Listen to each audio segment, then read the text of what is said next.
Bueno, ya son las 12:10, no son buenos días, son buenas tardes. Como siempre digo, y no me aburro de decir, es un privilegio el poder exponer la palabra de Dios. Es un privilegio no solamente hacerlo, sino el prepararla con antelación. Yo sé que suena repetitivo, pero realmente es una bendición y tengo que decirlo, ¿vale? Tengo que decir que eso ha sido un proceso de aprendizaje en mi vida. Antes era un sufrimiento, cada vez es menos sufrimiento, aunque se tiene respeto y siempre tiene ese gusanillo en el estómago, pero realmente es un privilegio.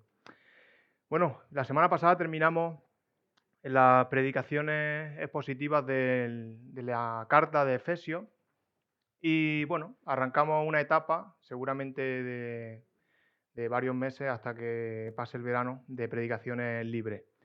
Y hoy pues es una de esas, ¿no? Una predicación libre. A mí esto es lo que más me cuesta siempre. Prefiero que me digan, prefiero preparar un esquema de predicaciones, me dicen que sí los que predican.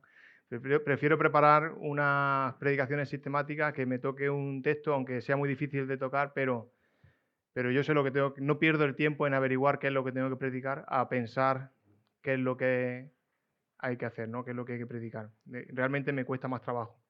Pero bueno, llegado a este punto, pues me gustaría que empezáramos en esta mañana pensando en algo muy sencillo y cotidiano de nuestro día a día, el ambiente que vivimos a diario, en nuestro trabajo, en nuestro lugar de estudio, en el lugar donde nos movemos, ¿no? Basta con encender la televisión por la mañana, mirar un rato las redes sociales en el móvil mientras que te estás tomando ese café de la mañana, o simplemente escuchar cualquier conversación que, que tengas o que haya alrededor tuya, allá donde estés. Enseguida te das cuenta de algo que cada día se hace más evidente y coge más fuerza. Nuestro mundo está completamente polarizado, ¿verdad? Vivimos en la cultura de los extremos. Hoy se hace más fuerte ese dicho popular que todos conocemos: o estás conmigo o estás contra mí, ¿verdad? Por un lado, nos topamos constantemente con esa corriente moderna que dice, bueno, pues haz lo que quieras, vive como quieras, nadie tiene derecho a decirte nada, tú eres tu propio Dios, de alguna forma, ¿no? Te están diciendo, todo vale. Se nos vende la idea de que no hay límites, la idea de que no existe una verdad absoluta, que no existe ni el bien ni el mal, todo es relativo. Tengo un compañero de trabajo que hablas con él y Juan hace así con la cabeza, sabemos quién es. Todo es relativo. Todo es relativo. Pero cuando mira un poco más allá de esa especie de eslogan publicitario, cuando observas las vidas de las personas detrás de las pantallas, lo que ves precisamente no es libertad. Lo que encuentras es gente rota, relaciones familiares destruidas, destrozadas, matrimonios que se rinden a la primera dificultad, una epidemia silenciosa que se rinde a la primera dificultad, una epidemia de soledad, de vacío existencial, que se intenta llenar de consumo, de entretenimiento, incluso en algunos casos de adicciones. El relativismo promete libertad, pero lo que da es, o lo que desemboca es en esclavitud.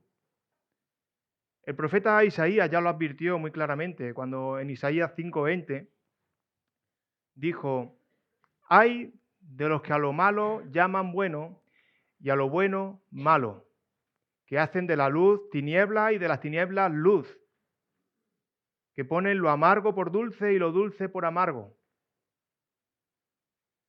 Ese sería el primer extremo del que estamos hablando, que nos recuerda precisamente a un desierto disfrazado de fiesta.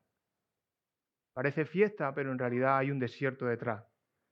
Como reacción natural a ese desorden y a esa falta de valores, aparece justo el otro extremo. Nos encontramos con personas duras, personas críticas, personas que viven señalando, juzgando constantemente. Es gente que ha tomado la bandera de la moralidad, incluso se puede decir que la bandera de la religión, y la han convertido en una especie de arma arrojadiza, ¿no? Para tirar a los demás. Para esto, todo se resume en una lista legalista. Esto está mal, aquello está mal, así no se hace, etcétera, ¿no? Hay un montón de cosas que pueden decir. Al final, este grupo, más que ayudar al caído o vendar al herido, lo que hace es precisamente aplastar bajo el peso de la culpa a estas personas. Se parecen mucho a los fariseos de los que hablaba Jesús, ¿verdad? En Mateo 23, 4 dice, atan cargas, cuando Jesús hablaba de los fariseos, atan cargas pesadas y difíciles de llevar y las ponen sobre los hombros de los hombres, pero ellos ni con un dedo quieren moverlas. En medio de esta batalla entre el libertinaje que dice todo vale, pero que realmente vacía el alma, y el legalismo que dice nada es suficiente y precisamente machaca ese alma caída, los cristianos corremos un peligro tremendo, un peligro silencioso además. Podemos empezar a mirar a Dios a través del filtro de este mundo y convertirnos suavemente en esas personas que practican el libertinaje. O empezar a ver a Dios como si fuera uno más de los que señalan y convertirnos en legalistas. A veces alguno puede comprar la idea subconsciente de que Dios está en el cielo y está sentado en un trono frío con una libreta, no como Pepe, ¿vale? no tengáis la imagen de él, con un boli rojo anotando cada mal pensamiento, cada mala contestación, esperando el momento exacto en que podamos fallar para enviarnos, ¡pum!, el castigo. Esa persona se acerca a la iglesia con miedo, ora desconfiada, vive la fe como quien camina por un campo de minas, con un miedo enorme de activar la ira de Dios. Pero el versículo en el que hoy basaré la predicación rompe completamente con esa idea distorsionada de Dios. El apóstol Juan, en el capítulo 3, versículo 17, quizá no sea tan conocido como el anterior, pero a mí es de los que más me gusta, nos regala una de las verdades más libertadoras de toda la Escritura. Y dice así, todos lo conocéis, porque Dios no envió a su Hijo al mundo para condenar al mundo, sino para que el mundo sea salvo por él. Quiero que nos paremos, que nos detengamos aquí un poco. Piensa en lo que dice este versículo. Básicamente, este versículo está diciendo, Jesús no vino a señalarte con el dedo. Jesús vino a rescatarte.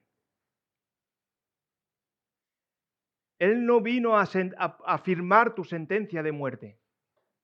Vino a pagar tu fianza. Para entender la fuerza de este versículo debemos recordar a quién se lo estaba diciendo Jesús. Se lo estaba diciendo a Nicodemo. ¿Recordáis quién era Nicodemo? Era un líder religioso que creía que para llegar a Dios había que cumplir reglas estrictas y esforzarse al máximo. En ese tiempo la gente pensaba que cuando el Salvador llegara, vendría como un juez duro a castigar a las naciones malas y a condenar al mundo entero. Por eso Jesús, cuando dice estas palabras, rompe todas las ideas. Le demuestra a este hombre religioso que Dios no actúa con ganas de castigar, sino que actúa con puro amor. Jesús le aclara que el cielo no busca destruir al que se equivoca, sino a rescatar al que lo necesita. Y que el plan del Hijo no es abrir un tribunal, sino dar su vida en la cruz. Con esto en mente quiero que avancemos en el primer punto. Para entender, lo he titulado El corazón de un rescatador, ¿vale? Este primer punto. Para entender la profundidad de Juan 3:17, debemos de ser muy sinceros. Jesús no tenía ninguna necesidad de venir a decirnos que estábamos mal o que estamos mal, porque en el fondo nosotros ya lo sabemos. El apóstol Pablo lo explica a la perfección sin andarse con rodeos en Romanos 3:23. Por cuanto todos pecaron y están destituidos de la gloria de Dios. No hace falta ser un experto en teología para entender esto, ¿verdad? Cuando hacemos algo que no agrada a Dios, lo sabemos, lo sabemos. Y sabemos que cometemos errores y no estamos cómodos cuando nos vamos a la cama. Realmente no hay paz en nuestro corazón, ¿verdad? Tu propia conciencia, como dice Romanos 2:15, ya actúa como testigo y acusador. Fijaos lo que dice Romanos 2:15. Pues muestran el efecto de la ley escrita en sus corazones, de lo cual da testimonio su conciencia y los acusarán o los defenderán sus propios razonamientos. Es como si lleváramos ya un software donde viene preinstalada esa ley, ¿no? Una ley escrita en nuestros corazones y somos capaces de reconocer lo que está bien y lo que está mal de forma natural. Por eso me parece mucho más increíble el amor de nuestro Señor, teniendo todo el derecho de juzgarnos porque Él es santo y justo, decidió no hacerlo. Él cambió ese mazo de juez por unos clavos en una cruz. En lugar de exigir que pagáramos nuestra deuda, decidió asumirla. Él asumió la deuda. Dice en Filipenses 2:7 que se despojó a sí mismo y tomó forma de siervo y se hizo semejante a los seres humanos. Pensemos en cómo funciona esto en un día cualquiera de la semana. Imaginemos a una persona común que intenta hacer las cosas bien, pero un día pues por cansancio, por presión, por puro orgullo también, comete un error. Quizá cuando llegas a casa pues tiene un estallido de ira o en el trabajo tomó una decisión deshonesta o cae en un hábito oculto que daña su comunión con Dios. Al final del día se siente vacío, siente un vacío muy incómodo, se da cuenta de que ha fallado y que ha caído en un bache espiritual. Está desanimado, se siente culpable y además es que no sabe muy bien cómo salir de ahí. En el día a día, cuando alguien se encuentra en esta situación de debilidad, se suelen escuchar dos voces a tu alrededor, que a simple vista parecen buenas las dos y parecen hasta lógicas, pero ambas están equivocadas. Una voz es el relativismo, es el pensamiento de ese amigo, ese alguien que se te acerca, que te dice con una sonrisa en la cara, no te preocupes, no seas tan duro contigo mismo. Todo el mundo lo hace y la vida pues, es muy estresante, ¿verdad? Bueno, pues si a ti te sirve para sentirte un poco mejor, pues no pasa nada. Suena amable, pero es un engaño. Esa falsa tranquilidad no quita el peso de la culpa, ni arregla lo que se había roto por dentro. Solo te está invitando a quedarte a vivir en el fondo del pozo, en ese fondo del bache. En cambio tenemos a la otra voz, el moralismo, a la exigencia. Viene con una apariencia de madurez, con buenos valores, y te dice en un tono pues muy correcto, oye, ya sabes lo que hiciste mal, ya sabes lo que hiciste mal. Te dice en un tono muy correcto, pues ahora lo que tienes que hacer es madurar, tener más fuerza de voluntad y cumplir las normas. Y en realidad todo esto suena ordenado, pero lo que le está poniendo encima es una carga insoportable. Le pide a alguien que ya está en el foso, que está hundido y sin fuerza, que se arregle a sí mismo. Lo que produce aún más frustración en esta persona. Pero cuando miramos a Jesús, vemos que su enfoque cambia por completo. Jesús no viene a darte una palmadita en la espalda, una falsa palmadita en la espalda, para decirte que tu pecado no importa. Porque en realidad te ama demasiado como para dejar que te destruya. Pero tampoco viene a entregarte una lista de tareas para ver si te esfuerzas lo suficiente antes de darte la mano. Jesús se acerca a tu bache, a ese bache cotidiano, y te trae gracia y verdad al mismo tiempo. Él baja a tu realidad, extiende su mano, perdona tu falta, lo hace en la cruz y te da su Espíritu Santo para levantarte. El apóstol Pedro escribió en 1 Pedro 2:24, Él mismo llevó nuestros pecados en su cuerpo sobre el madero, para que nosotros, una vez muertos a los pecados, vivamos para la justicia. Por su herida habéis sido sanados. Jesús no se quedó en el cielo y nos dio órdenes de cómo vivir desde allí. Jesús bajó aquí, bajó a nuestra realidad. Jesús pagó nuestro rescate y se convirtió en nuestro Salvador. Su meta nunca fue y nunca es humillarnos. Su meta es restaurarnos.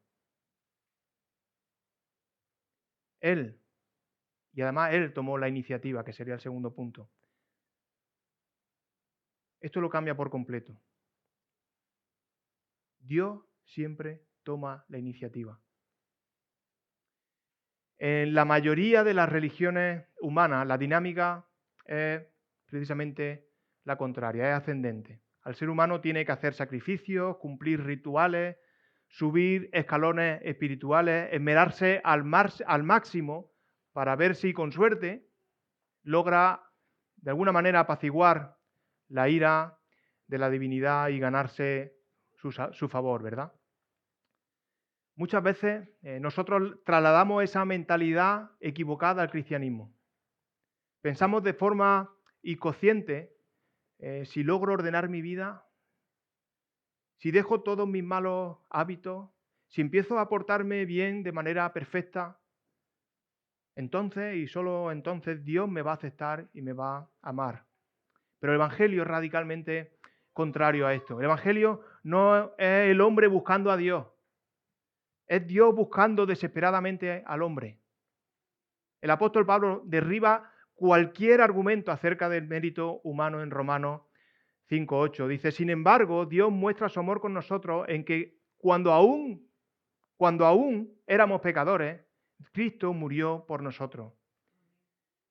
Siendo aún pecadores, Dios no esperó a que tuviéramos nuestra vida en perfecto orden para acercarse.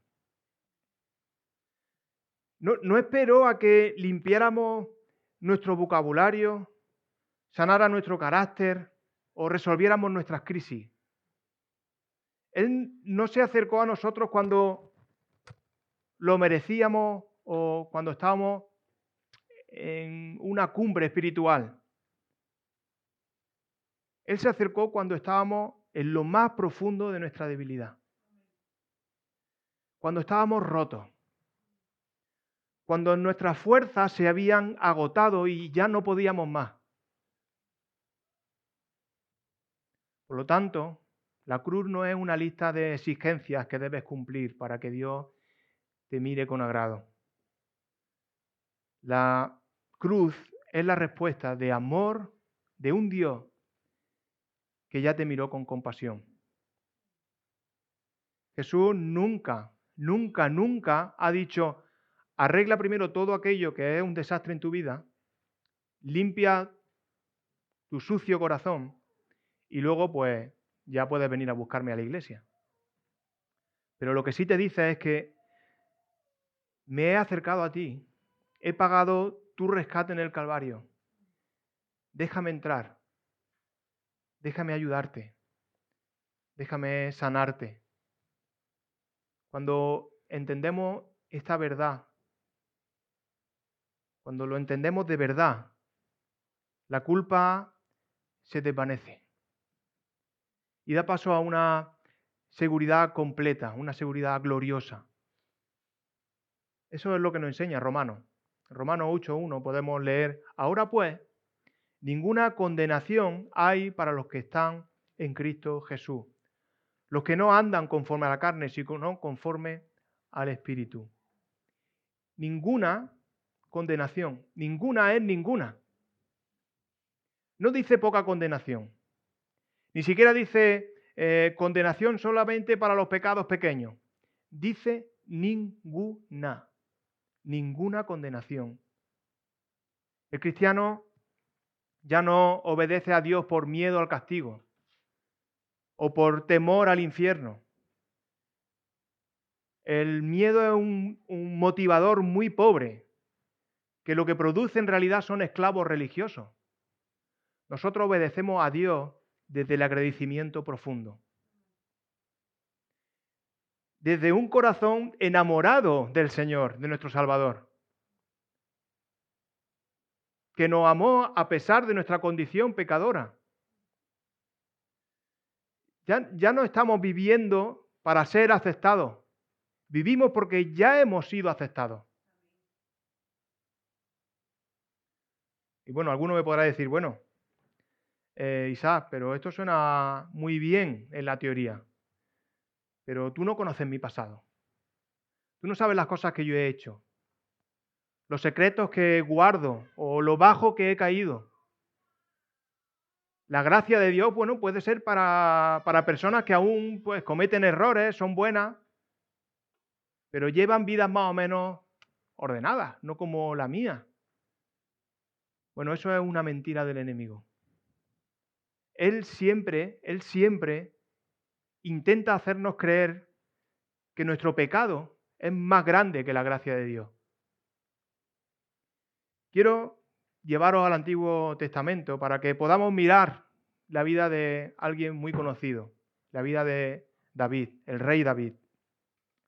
Solemos idealizar a personajes bíblicos, pensamos en David y lo primero que se nos viene a la cabeza es que, bueno, era un joven valiente que venció a Goliat con una honda y una piedra, o que era un músico inspirador, un gran escritor de bellos salmos que encontramos en la Biblia.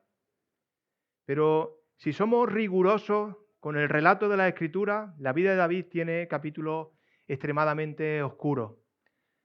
David cometió errores que no podemos catalogar como pequeños tropiezos. Cometió pecados que estremecen el alma, ¿verdad? El segundo libro de Samuel, en el capítulo 11, nos narra la parte más oscura de este hombre, de David. David, siendo rey, se quedó en su palacio en época de guerra, cuando debía precisamente estar en el frente con su ejército. Una tarde de esas tan ociosas, vio desde la azotea a una mujer que se llamaba Betsabé, le llamó mucho la atención y deseó tener relaciones con ella, la codició, dice la Biblia. Utilizó todo su peso, su autoridad y su abuso de poder real, porque era el rey, para atraerla a su palacio, cometer adulterio con ella. Cuando se enteró de que ella se había quedado embarazada, en lugar de asumir su responsabilidad, intentó tejer una red de mentira y de manipulación para encubrir su error. Y cuando esos planes fallaron, ¿Creéis que se arrepintió? Dio un paso más. Conspiró de forma fría, calculadora, para que Urías, el esposo de esta mujer, Betsabé, quien además era uno de los soldados más leales de su ejército y de los más valientes, fue colocado en las líneas más peligrosas de la batalla para que muriera. David se convirtió en adúltero, mentiroso, manipulador y autor intelectual de un asesinato. Seamos honestos. Si David viniera o viviera en nuestra época actual y todos estos hechos salieran a la luz en los medios de comunicación o en las redes sociales, esa persona sería denostada de inmediato. Nadie querría volver a escuchar sus canciones, nadie querría volver a escuchar sus libros, seguramente serían hasta retirados del mercado. Y posiblemente pasaría, si no toda su vida, muchos años en la cárcel.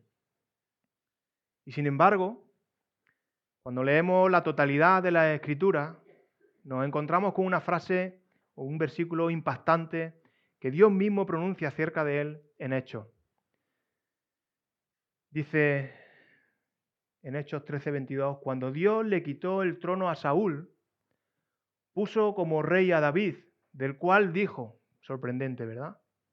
Después de saber lo que he contado, he encontrado a David, hijo de Isaí, un hombre conforme a mi corazón. Un hombre conforme a mi corazón, quien cumplirá toda mi voluntad. ¿Cómo es posible esto? ¿Cómo es posible? ¿Cómo puede un Dios santo, un Dios justo, llamar a un hombre con este historial un nombre conforme a su corazón? ¿Acaso Dios pasa por alto el pecado? ¿Acaso a Dios no le importa el adulterio o el asesinato de Urías? Por supuesto que le importa. Por supuesto que le importó. El pecado de David trajo consecuencias terribles y dolorosas para él, para su familia y para el reino. Dios no tiene amnesia selectiva con el pecado. La diferencia entre David y otros reyes no radicó en que David fuera perfecto, porque no lo fue, sino en que lo que hizo en el momento en que su pecado fue expuesto por el profeta Natán, David no recurrió a poner excusas. No dijo, bueno, es que la presión de ser rey es mucha, ¿no? Tampoco dijo, es que Betsabé, bueno, como iba diciendo, David no recurrió a poner excusas, ¿no? David no se escondió. David corrió quebrantado hacia el único lugar donde podía ir, que era a la presencia de Dios. El Salmo 51 es un diario íntimo de ese momento de confesión. Si leemos con atención, nos damos cuenta que David no intenta negociar con Dios. No le promete a Dios, bueno, Señor, si me perdonas esta vez, te prometo que voy a ayunar el doble, que voy a construirte un templo precioso, el más grande. O, Señor, si me perdonas, me voy a portar mucho mejor a partir de ahora. Eso no es lo que dice David. Él sabe que no tiene nada que ofrecer para pagar su culpa, perdón. Él simplemente clama a la naturaleza amorosa de Dios.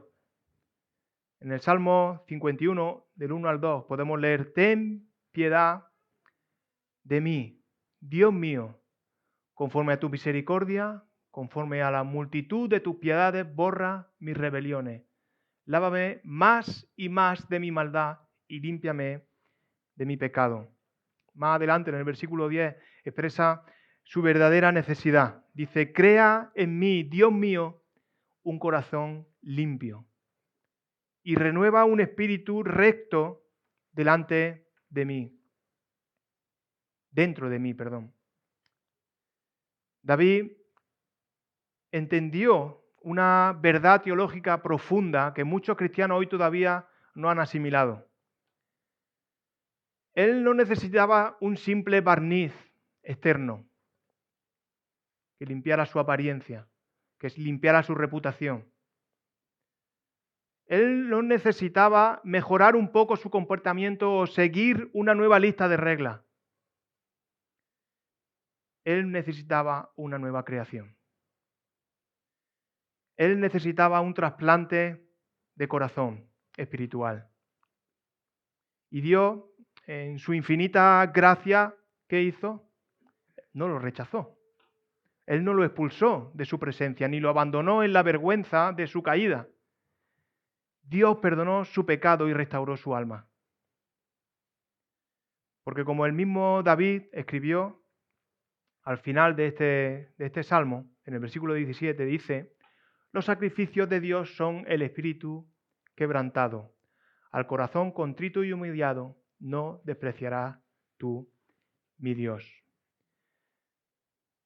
Hermanos, Dios no está buscando personas perfectas, porque entonces puede parar de buscar porque no la va a encontrar.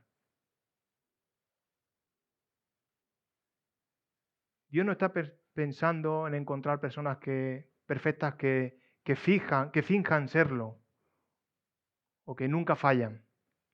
Dios está buscando corazones sinceros, transparentes. Personas que cuando caen tienen la humildad de volver corriendo a los brazos del Padre. Bueno, ya vamos cerrando esta predicación, pero quiero pediros que por un momento pensemos o dejemos a un lado las distracciones y nos pongamos con total honestidad frente a la realidad de nuestra propia vida. Miremos a Cristo en la cruz. Esas manos extendidas, esos brazos extendidos, con esas manos clavadas, nos revelan un amor puro, increíble, la mayor muestra de amor que nadie jamás ha hecho ni nadie jamás hará. Pero también nos confronta. La cruz no nos deja igual. Esa cruz nos obliga a examinarnos.